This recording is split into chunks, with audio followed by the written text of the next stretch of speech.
Hey guys, we're going to finish where we left off from Friday. So go ahead and get out your notes over domain and range, and let's skip down to this bottom function, or to this bottom section about continuous functions. So remember, discrete functions had to be separate individual points. They were not connected. Well, continuous functions are the opposite. Continuous functions are functions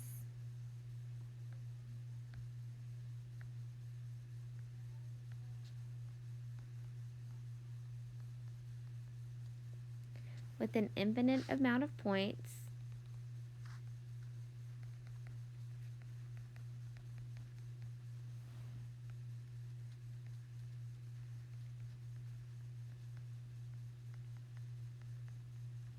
that can be connected with a smooth line.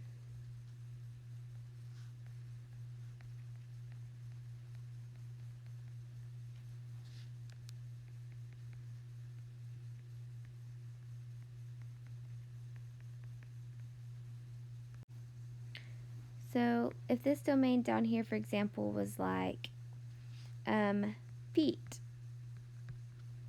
I could have 3.5 feet, or maybe 5.25 foot. So problems with continuous domains means that you can have fractional values. Unlike if I had like people, remember you can't have like 4.5 people.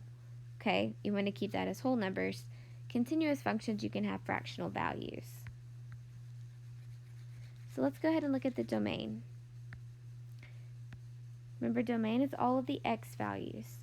And I'm actually going to box this in. So from the left to the right, I'm going to create this box.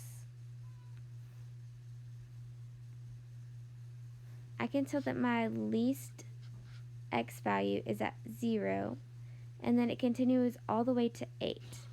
So this would go from 0 is less than or equal to x is less than or equal to 8.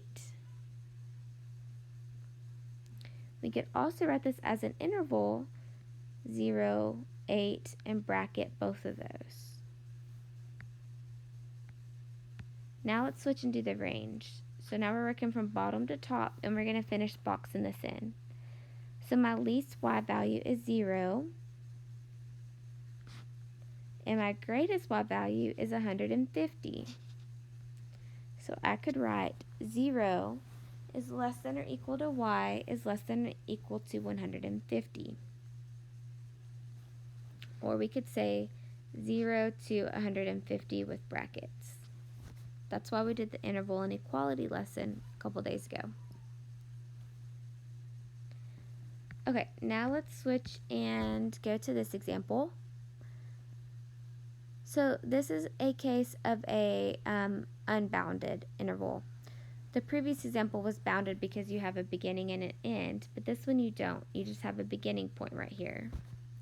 So if I'm looking at this graph from left to right, I have these arrows instead of endpoints, which means the graph just keeps growing and growing and growing from left to right. So when this happens, we would say all real numbers. A fancy way you might see this sometimes looks like this: x such that x is an element of all real numbers. And basically that just means that the graph continues from negative infinity to positive infinity.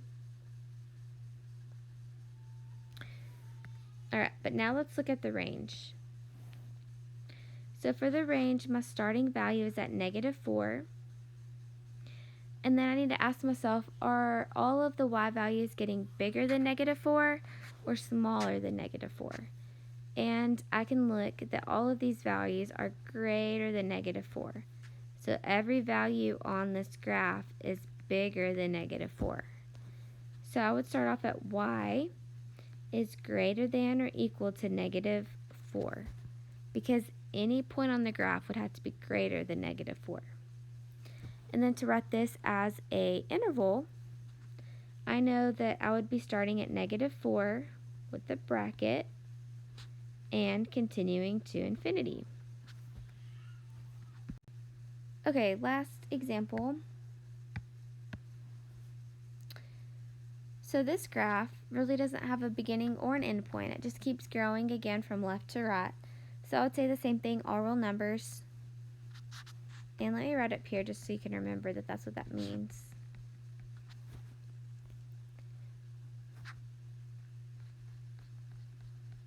Remember, this is x such that x is an element of all real numbers. Or negative infinity to positive infinity. And the same thing is true for my range, because if I'm looking at the y-axis from bottom to top, it keeps growing as well. So this would be the same thing, all real numbers. I'm just going to do the simple R symbol, or negative infinity to positive infinity. Alright, so let's get started on this next page. These are some practice problems. We're going to do some together, and then I'm going to let you do some on your own for a chance to earn a ticket or two. Let's start with this first one, and I'm going to box it in. So I'm going to do the domain in one color,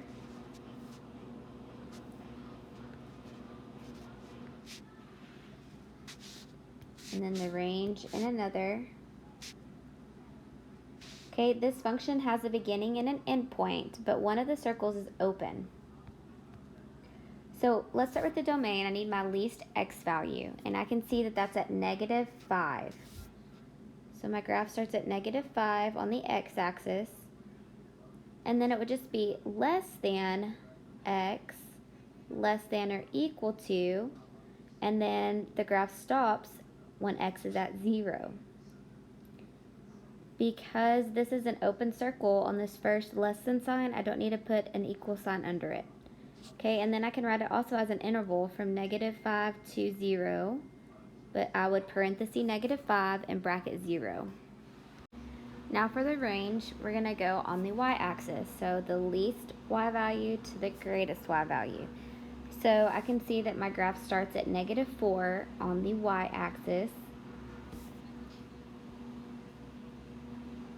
and then ends at +5. Oh, but I can't put an equal sign under it because it's an open circle, okay? So then this one's going to be opposite. I could bracket -4 and then put a parenthesis around +5, because my graph goes from -4 all the way up to +5.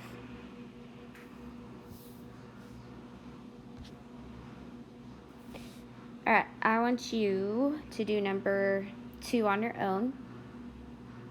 This one. So you're going to pause the video and then see if you get the answer right, and if you do, you can get a ticket. Okay, let's see if you got the correct answer. So for the domain, you should have gotten -5 is less than or equal to less than or equal to +3. Or you could have written it bracket -5 to +3. If you want to box it in, you can. And then for the range, you should have gotten -3 is less than or equal to y less than or equal to +3. Or -3 to +3 with 2 brackets. So if you got both of those right, you can get a ticket. Good job. Moving on down here to this discrete graph. So remember, don't forget that for discrete graphs, we don't have to write an inequality or an interval. We just list out the points.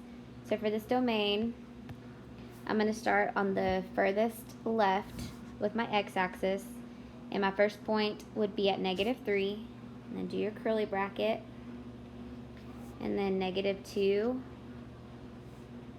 I've got 2 values at +1, but remember that you only write it once, and then another one at +4.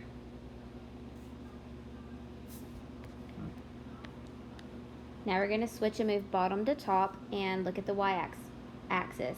So we need to start with the least value, which would be down here again at -4.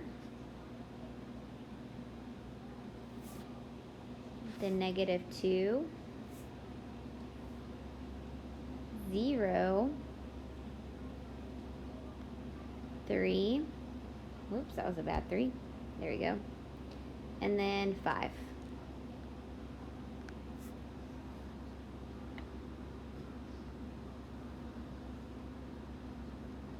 Okay, next graph. So this is an absolute value graph. For my domain, if you look at the ends of this graph, it does not have endpoints. There's not a closed circle, it's arrows, which means it keeps going on and on forever.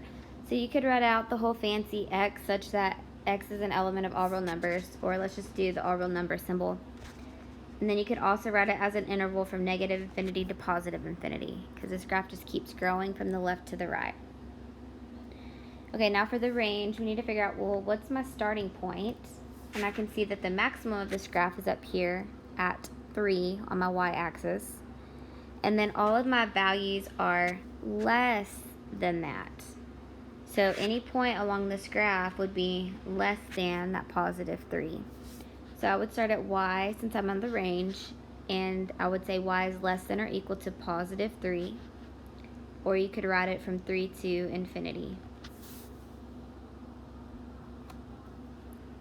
Okay, last two examples.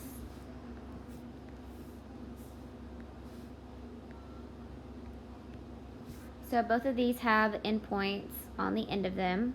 Let's go and start with the domain. I can tell that this graph starts at negative 2 and then it ends at positive 2. So I would go from negative 2 is less than x less than positive 2.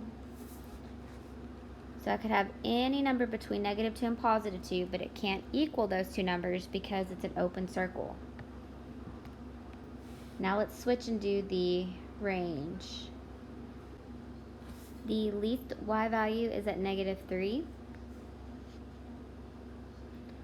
And it would be less than or equal to, because this is an actual solid point here, y, but less than positive 2.